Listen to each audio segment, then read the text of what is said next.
Sveiki. Šiandien pamokoje parodysiu, kaip padaryti gražų tekstą, paaiškinsiu, kaip viskas veikia, jo funkcijos ir panašiai. Tekstas rašomas pagrinde dviem formatais: horizontalia kryptimi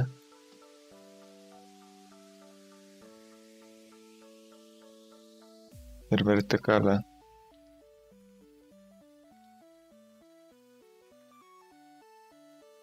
Mes naudosime horizontalų.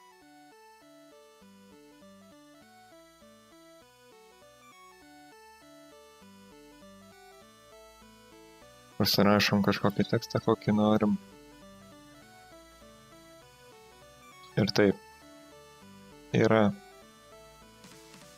šita juostelė gan pagrindinių įrankių teksto kūrime. Pirmiausia yra čia šriftas toksai, begalybė šriftų. Jeigu neužtenka, dar yra, galima parsisiųsti, nuorodą pridėsiu prie description'o. Pasirenkam kažkokį, tarkim šitą.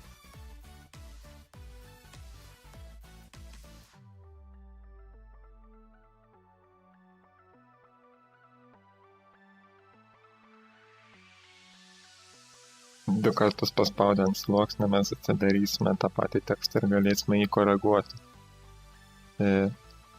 Jeigu kažkas mums nepatinka, ką mes padarėme, tekstas ir panašiai, šis mygtukas atšaukia pasirinkimą,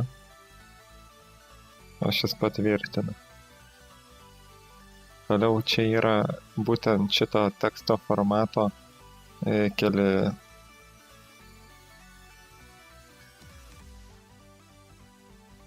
pastorinimai, visokie pakreipimai.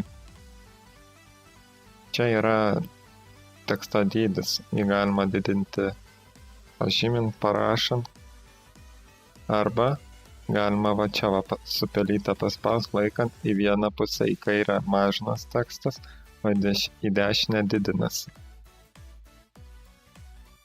Čia yra 3 mygtukai lygiuotis pagal kairę pusę, vidurį arba dešinę. Spalva teksto, kokią norit. Paimsimės juodą. Teksto išrietimas. Begalė pasirinkimų. Tarkim, baraka yra vertikalus vėlgi ir horizontalus.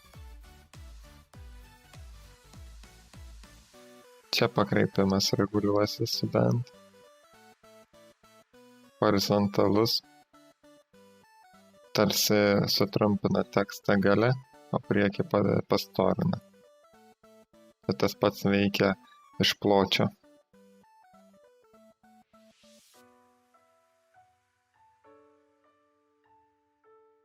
Toliau, čia viskas vėl tas pats, tik kad čia daugiau truputį funkcijų. Tekstas, fontas, teksto stiliaus kelios, keli nustatymai dar, teksto dydis. Čia yra tarpai tarp eilučių, tarkim, mes paspausime Enter ir dar parašysim kažką. Pažymėsim. Ir va, galima sustumdyti tą apatinį tekstą, padaryti, kad būtų užlipę ir panašiai, arba kad didesnis arba mažesnis tarpas tarp tų dviejų žodžių.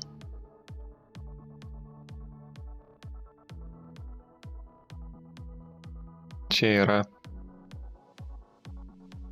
tarpai tarp raidžių. tą patį galime padaryti, tarkim, norim A priartinti prie V, laikom Alt šitam tarpe ir su pelės mygtukais pirmyn atgal į šonus priartinam arba atitolinam. tą patį galima viską su kitom raidėm, tarkim, I norim priartinti vėl V, vėl E prie D, panašiai.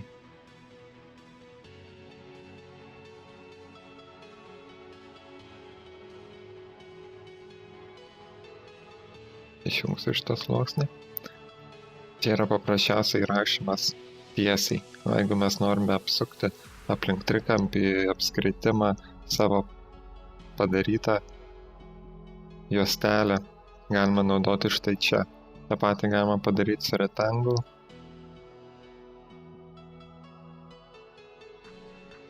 Spaudžiam ant linijos būtent ir rašom.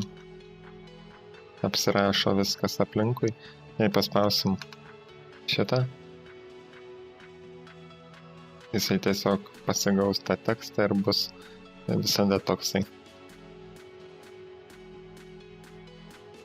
Galima elipsę, tą patį tik reikia spausti ant pat linijos to objekto formos.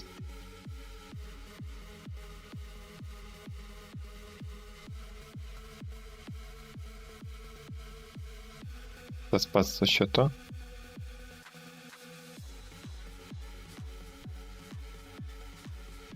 Ir jeigu mes norim raitytai pasirašyti, naudojam pen tool, pasižymim pen tool ir tiesiog dedam juostą nuo čia iki čia, CTRL mygtuką, tiksliau pirmiau atsidedam tašką, kur pliusiukas, va dabar jau spaudžiam pelės, kairį mygtuką, tada CTRL laikom ir galim visaip iškraipyti.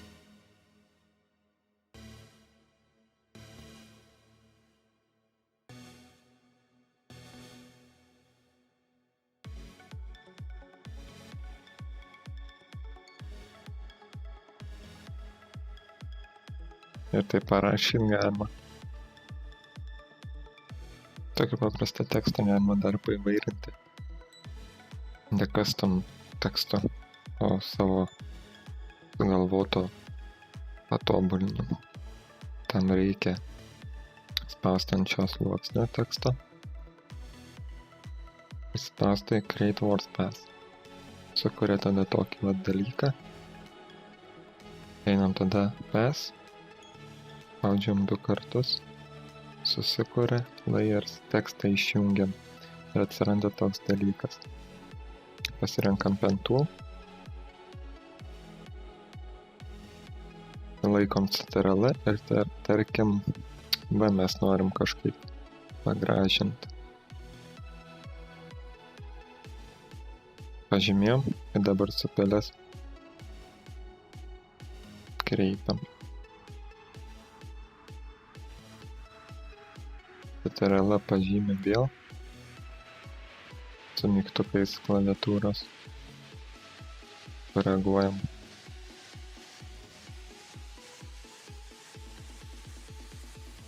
Galim dadėti taškų.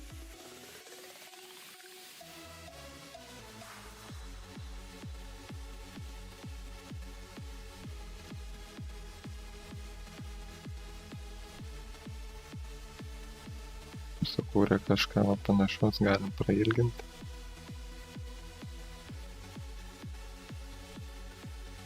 Ir šitą pusę galim tą patį padaryti.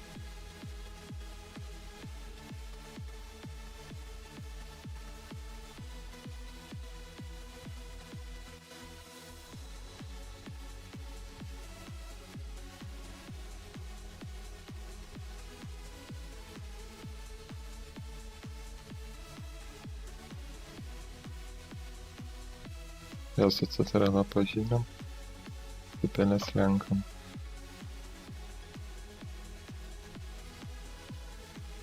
Pažymėm, ją pačias lenkam. Pažymėm į šoną. Ir štai taip galima sukurti tokį dalyką. X-Selection prasarydys 0, viskas pasižymė. Bet grįžtam atgal. Sukuriam naują sluoksnį ir nudažom jį. Ir gaunasi va taip. Galim paskui pataisyti ir panašiai. Bet va tokia esmė to. Šioje dalyje viskas. Antroje dalyje parodys, kaip naudotis blending options. Įvairių teksto efektų dadėti, spalvas keisti ir panašiai. Dėkui, kad žiūrėjote, like, subscribe. Susitiksime kitoje dalyje.